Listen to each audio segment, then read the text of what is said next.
Hello दोस्तों, welcome back in प्रतिफेन Kaushal blog. प्रतिफेन कौशल ब्लॉग में एक बार फिर से आप सभी का स्वागत है। दोस्तों, इस बार मैं आप लोगों के लिए जानकारी लेके आया हूँ भगवान राम के निर्वाण की। भगवान राम वैकुंठ में प्रस्थान करते हैं तो वो कैसे करते हैं। आप लोगों ने उनके बारे में बहुत से उनके बारे में पढ़ा है, उनके राज के बारे में पढ़ा है, राम राज्य के बारे में पढ़ा है, राम रावण के युद्ध के बारे में पढ़ा है, लेकिन शायद भगवान राम ने किस प्रकार निर्वाण प्राप्त किया था ये आपने कम ही सुना होगा। बहुत कम लोगों को इसका जानकारी होगी।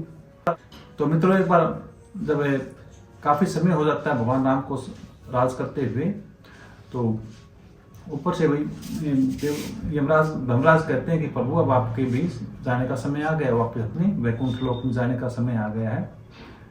तो कहते हैं ठीक है भाई, आप आ जाइए।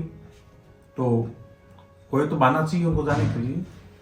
तो ठीक है। तो एक बार जब हनुमान जी अयोध्या में नहीं थे, कहीं भेज रखा था बाहर उनको, तो उस टाइम में धर्मराज ने एक साधु का वेश धर के और भगवान राम से मिलने के लिए उनके महल में आए। उनसे वार्ता की इच्छा जताई।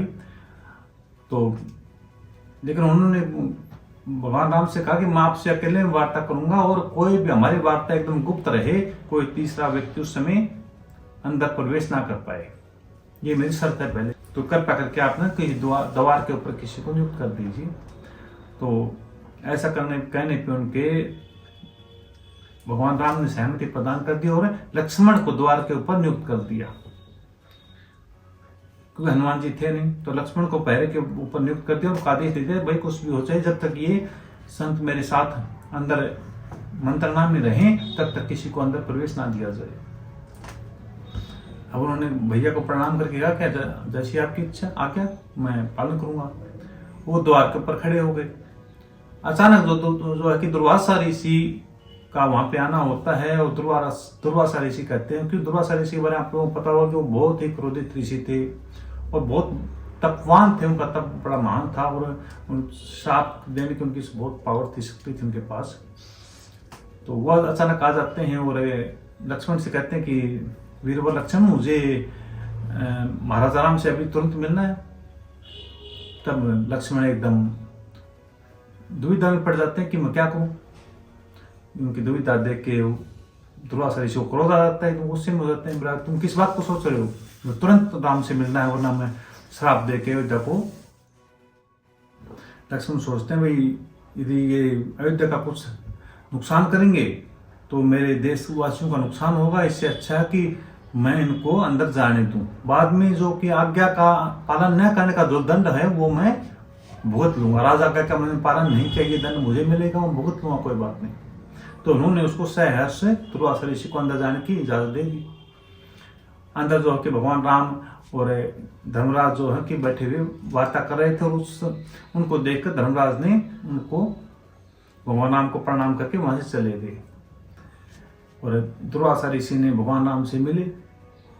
उन्होंने कहा, बस मैं अपने शिष्यों के साथ आया हूँ, मुझे कुछ भोजन करना है और कुछ नहीं। आतिथ्य भगवान राम ने आतिथ्य सत्कार किया, उनको भोजन वगैरह करवाया। दुर्वासा ऋषि आशीर्वाद देते हुए वहां से चले गए।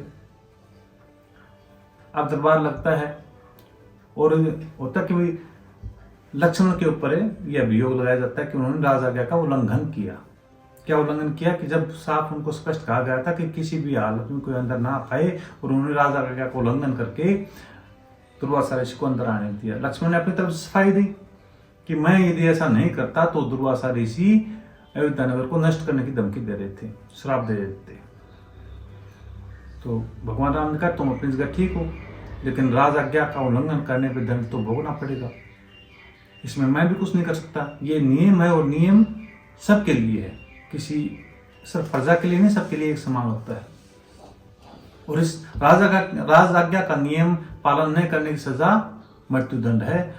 अब चूंकि तुम मेरे भाई और तुम मृत्युदंड को हमारे जो शास्त्रों में कहा गया है कि उनका किसी अपने का परित्याग कर देना, देश से निकाल देना, उसको मृत्युदंड देने के ही समान होता है। तो तुम तुरंत ही अयोध्या को छोड़ के यहाँ से चले जाओ, अयोध्या की सीमा से राज्य से बाहर चले जाओ। तो लक्ष्मण रोने लग जाते हैं और भगवान राम को प्रणाम करके कहते हैं, जैसी आपकी इच्छा भैया, मैं आज तक हमेशा आपके साथ रहा हूं, आपके साथ जिया हूं, आपके बगैर रह तो सकता नहीं हूँ, लेकिन मैं आपको जाता हूँ। मैं उन्होंने हाथ जोड़ के प्रणाम करके भगवान राम को वहां से जाके, और सरयू नदी जो अयोध्या जिसके किनारे पे बसी हुई थी, सरयू नदी में जाके जल समाधि ले लेते हैं और अपने प्राणों को त्याग देते हैं। अब भगवान राम के लिए सबसे प्रिय भाई थे लक्ष्मण, और उनसे वो बहुत ज्यादा उनको स्नेह था, क्योंकि वो हमेशा उनके साथ रहे, हर सुख में दुख में उनका साथ दिया था। तो उनके जाने के बाद वो अत्यंत ही उदास हो गए, और उन्होंने अपने अन्य दोनों भाइयों को, लक्ष्मण भरतोस्त्रों उनको बुलाया, अपने सभी पुत्रों को बुलाया, उनके जो सभी भाइयों के उनके जो पुत्र थे, लव कुश चंद्र केतु इत्यादि 8 पुत्र थे शायद उनके, तो उन 8 को बुला के राज्य को 8 भागों में बांट दिया और कहा कि मैं अब मेरा इस दुनिया से मोह भंग हो चुका, और मैं भी अपने लोक में जा रहा हूँ और अपने शरीर को त्याग रहा हूँ। ये कह सोचने के बाद बाकी दोनों भाई भी, भरत और शत्रुघ्न होते हैं, वो भी कहते हैं कि भैया हम भी आपके बगैर नहीं रह सकते और हम भी चलेंगे। तो अपने राज्य को उन्होंने अपने पुत्रों में और सभी भाइयों के पुत्रों में बराबर बराबर बांट दिया, और खुद जाके सरयू नदी के गुप्तार तट है, वहाँ पे घाट है, उसके अंदर उन्होंने भगवान राम ने जल समाधि ले ली थी। तो ये भगवान राम के निर्माण की कहानी है। आप लोगों को पसंद आई हो तो वीडियो को शेयर कीजिए, लाइक कीजिए और सब्सक्राइब कीजिए। Thank you.